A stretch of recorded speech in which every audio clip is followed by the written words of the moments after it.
afternoon and welcome to African Economy. I am your host, Wangfon Walter. In African Economy today, Algeria approves a law allowing up to 80% foreign ownership in mining projects. Ruto initiates a new law to wipe the stain from Kenya's financial image. Morocco factory output growth slows in first quarter. Plus, fears of a Dangote monopoly spurs backlash on fuel distribution plan. Algeria approves a law allowing up to 80% foreign ownership in mining projects. Algeria's parliament has passed a new law permitting foreign companies to own up to 80% of mining projects, marking a major shift as the OPEC nation aims to diversify its economy. The legislation aims to simplify investments, strengthen extractive industries, and reduce expensive import. Algeria, a major natural gas supplier to Europe, borders mineral-rich nations like phosphate-producing Morocco and gold-exporting Mali. While its mineral exports remain limited, Algeria is now working to develop significant reserves of phosphate, iron ore, lead, and zinc. Strengthening the mining sector could help Algeria reduce its long-standing reliance on hydrocarbons, which currently account for over three-quarters of export and roughly half of government revenue, leaving the country highly exposed to fluctuations in global energy prices. The International Monetary Fund, projecting 3.5% economic growth for Algeria this year, has encouraged the government to diversify its income sources and attract more private investment. Under the newly approved legislation, companies will be able to obtain a single mining permit valid for up to 30 years, covering both exploration and extraction activities. The bill now moves to Algeria's Senate, which rarely challenges decisions made by the lower house.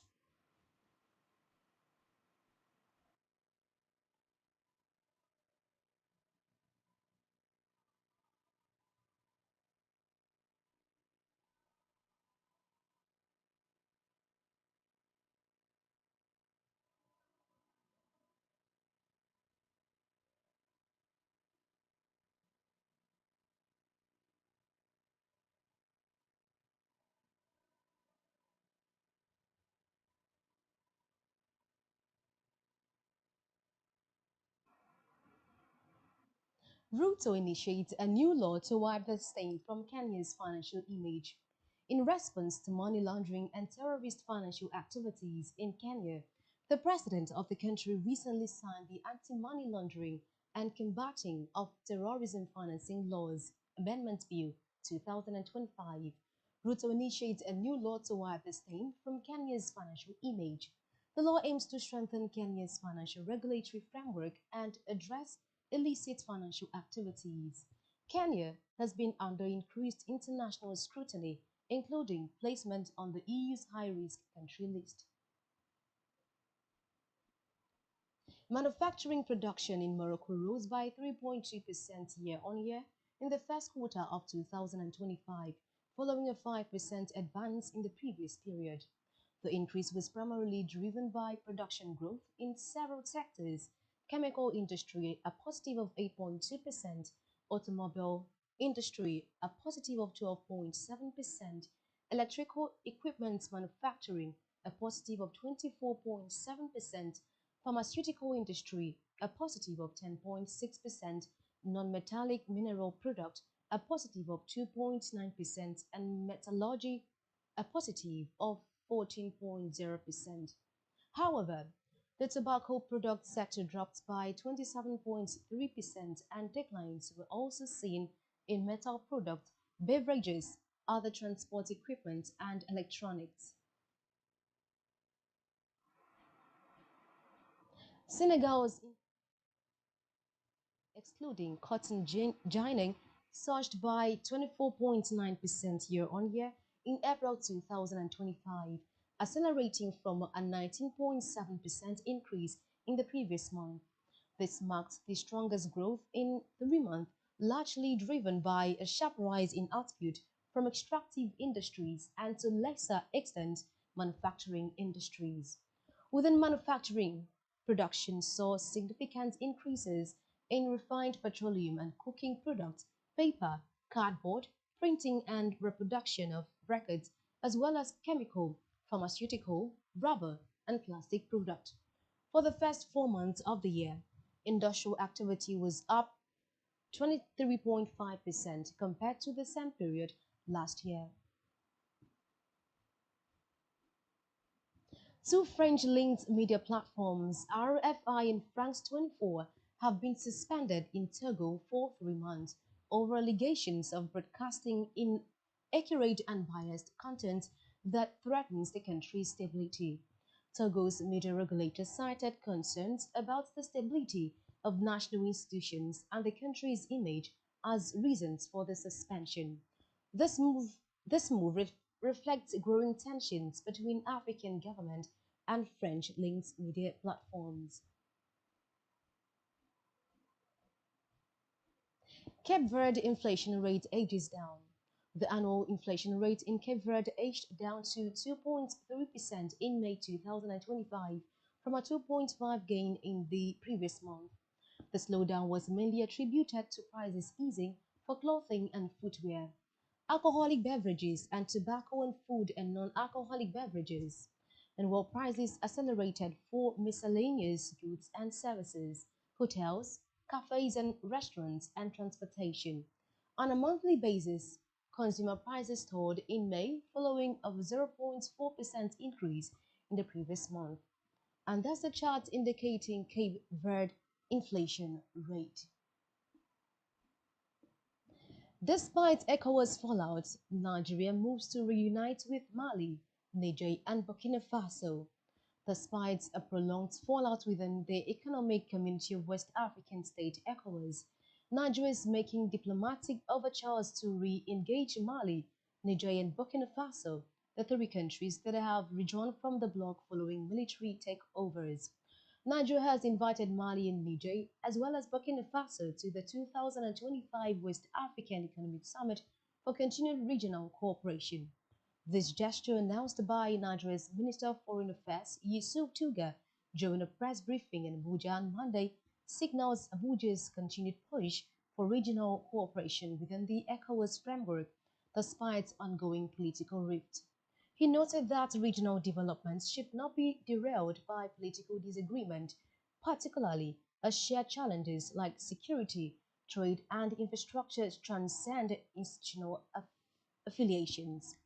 Observers consider this a strategic move by Nigeria to preserve West African integration and avoid further regional fragmentation. Away from that, the Dangote Petroleum Refinery announced a bold plan to deliver fuel directly to the Nigerian gas stations on August 15, 2025, which could revolutionize the nation's downstream petroleum industry. This initiative includes complementary logistics impacting customers like fuel marketers, manufacturers, and more. With free logistics provided as a sweetener to improve distribution, the company declared that it would start a spectrum of customers, including fuel marketers, gasoline dealers, manufacturers, telecom companies, aviation companies, and other large users. However, the industry's biggest players have swiftly criticized and opposed what was seen as a game changer. The Product Retail Outlets Owners Association, Petron, which represents the interest of retail fuel businesses across the country, has publicly opposed the move, citing market destabilization risk.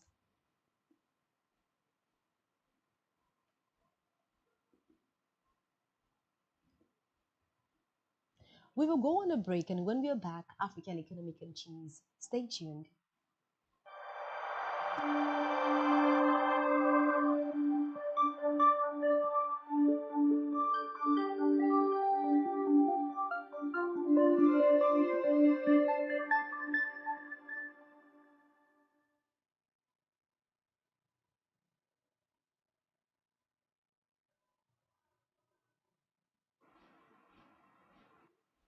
Thank you so much for staying tuned, and now to the rest of the stories. Niger is making steady progress towards acquiring 12 US-made AH-1Z Viper attack helicopters in a strategic move to boost its air combat capabilities and strengthen national defense. The acquisition aims to enhance Nigeria's air combat and defense capabilities amid growing security challenges.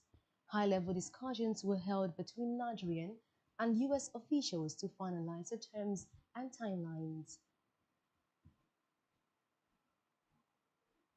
Ghana's Tertiary Education Commission has officially prohibited citizens from publicly using honorary doctorate and professional titles. The regulatory body has announced plans to name and shame individuals who disregard the directive and may pursue legal action against repeat offenders. In a statement signed by the Acting Deputy Director General, Professor Augustine Oklo, the Commission expressed concern that the misuse of honorary titles, particularly by politicians, religious leaders, and business figures, undermines the integrity of Ghana's academic system. Honorary degrees are symbolic recognitions distinct from earned academic achievements such as PhDs and professorships. I beg your pardon. Ghana is losing billions of dollars each year due to gold smuggling from its thriving artisanal mining sector, with much of the unaccounted gold reportedly flowing to the United Arab Emirates. Swiss had reported a 229 metric ton discrepancy, translating to $11.4 billion between Ghana's declared gold export and import data over 5 years. Illegal mining and gold smuggling, often through neighboring countries like Togo and Burkina Faso, undermine Ghana's formal revenues. Meanwhile, Ghana's cedis, which briefly held the title of Africa's best performing currency in early June 2025, has hit a major stumbling block amid surging demand for US dollars and a sharp decline in fiscal dollar liquidity at local banks.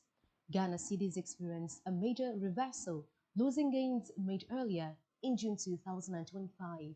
Inflation rate in Ghana fell to a 3-year low in May, reaching 18.4%, yet recent forex instability threatens progress.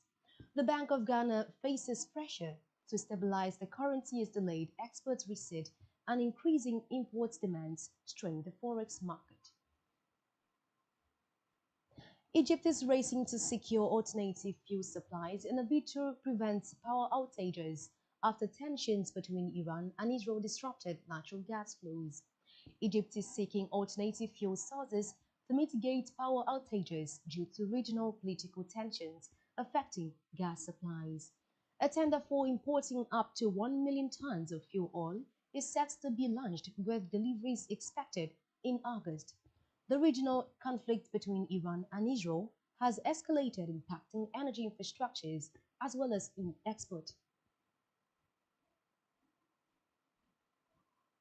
Lastly, in African economy, the Egyptian General Petroleum Corporation has announced a new oil and gas discovery in the Abu Sanan brownfield in Egypt's western desert.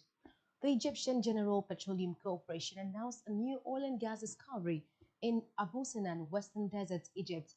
Initial testing of the GPR-1X well revealed significant yields of oil and gas with potential reserves of 2 million barrels of recoverable crude oil.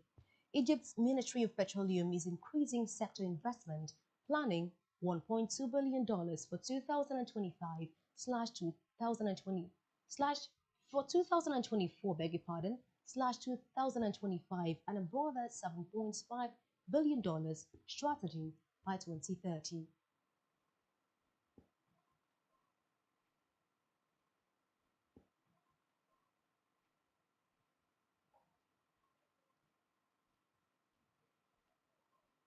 And that's a wrap on African economy. Thank you for watching today's edition.